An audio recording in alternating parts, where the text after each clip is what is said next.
touch, I could with just one touch, I could feel my body giving. Materi yang saya akan bahas yaitu mengenai efektivitas pengelolaan SIS dalam meningkatkan kemandirian ekonomi mustahik. Nah, presentasi ini menelaah bagaimana pengelolaan SIS, zakat, infak, dan sedekah. Produksi dapat mengubah menerima manfaat atau mustahik dari penerima bantuan sekali pakai menjadi pelaku ekonomi, menjadi lebih fokus tata kelola mekanisme seleksi modal, program, bakri, efektivitas, tenaga, dan rekomendasi operasional. Selanjutnya, bantuan sekali pakai dengan kemandirian berkelanjutan. Nah, modal bantuan sekali pakai memecahkan kebutuhan akut tetapi tidak mengatasi kerentanan jangka panjang. SIS produktif harus bertransformasi dari distribusi konsumtif menjadi investasi modal dan kapabilitas, sehingga mustahik menjadi pelaku usaha yang mampu bertahan, beradaptasi, dan tumbuh tanpa ketergantungan. Fokus pada transisi, bentuk modal, dan pembelajaran dan pasar. Selanjutnya itu tata kelola yang mulai dari rencana, seperti Basnas Damak, rencana dan tantangan.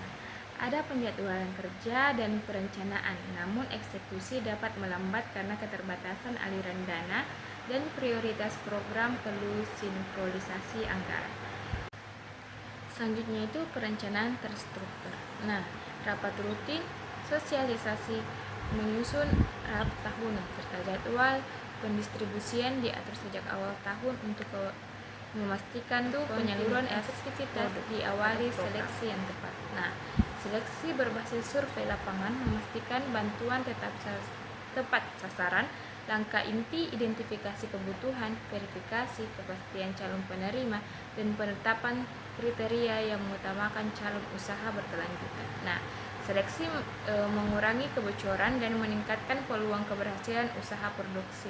Seperti yang pertama itu survei pra penyaluran, yang kedua itu kriteria inklusi kebutuhan, motivasi, kemampuan dasar.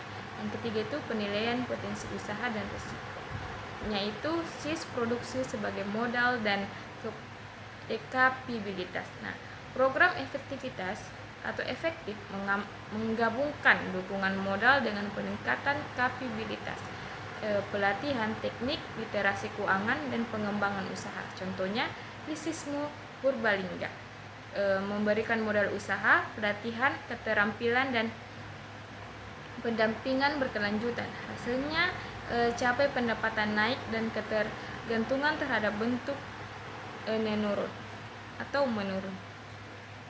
Seperti modal tepat guna, di mana pendapatan disesuaikan jenis usaha atau stok, alat produksi atau sarana jasa.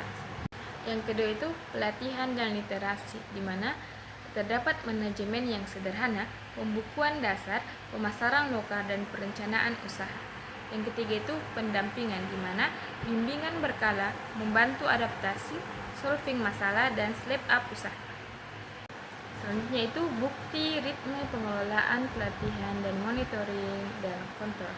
Nah, pengelolaan yang ritmik menampilkan siklus studi kelayakan seperti pelaporan pelatihan awal, pendampingan, monitoring berkala. Nah, Rasisme Kendal menerapkan pertemuan mustahik tribulan, pemantauan lapangan, dan mekanisme koreksi yang membantu menjaga komitmen serta tata kelola usaha seperti studi kelayakan, menilai potensi usaha dan kebutuhan modal.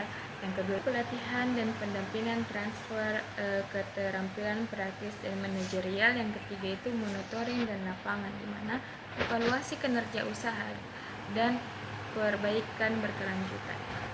Selanjutnya itu tantangan yang mengunci kemandirian, di mana hambatan utama yang mengurangi keterlanjutan program SIS atau produksi, keterbatasan dana dan keterampilan manajerial mustahik yang belum memadai, pengawalan masih insidental, serta hambatan sumber daya seperti akses pasar dan sarana produksi. Mengatasi ini memerlukan solusi terintegrasi dan berkelanjutan. Kekurangan modal bergulir untuk skala. Selanjutnya itu kebutuhan pelatihan lanjutan dan monitoring yang rutin dan berbasis data. Dan yang terakhir itu fasilitas akses pasar dan rantai pasar. Dari segi itu mengenai kesimpulan. Nah, kemandirian mustahik lahir ketika SIS dikelola sebagai sistem perencanaan jelas, seleksi berbasis survei, bantuan modal yang sesuai, pendamping dan pelatihan serta monitoring berkala, rekomendasi penguatan pendanaan bergulir, program fasilitas manajerial, mekanisme monitoring rutin berbasis indikator dan fasilitas akses pasar agar hasil konsisten dan berkelanjutan. Yang pertama itu perkuat pendanaan skema dana bergait dan alokasi terjadwal atas alokasi program. Sekian presentasi dari saya ucapkan banyak terima kasih. with you, with you, with you, with you.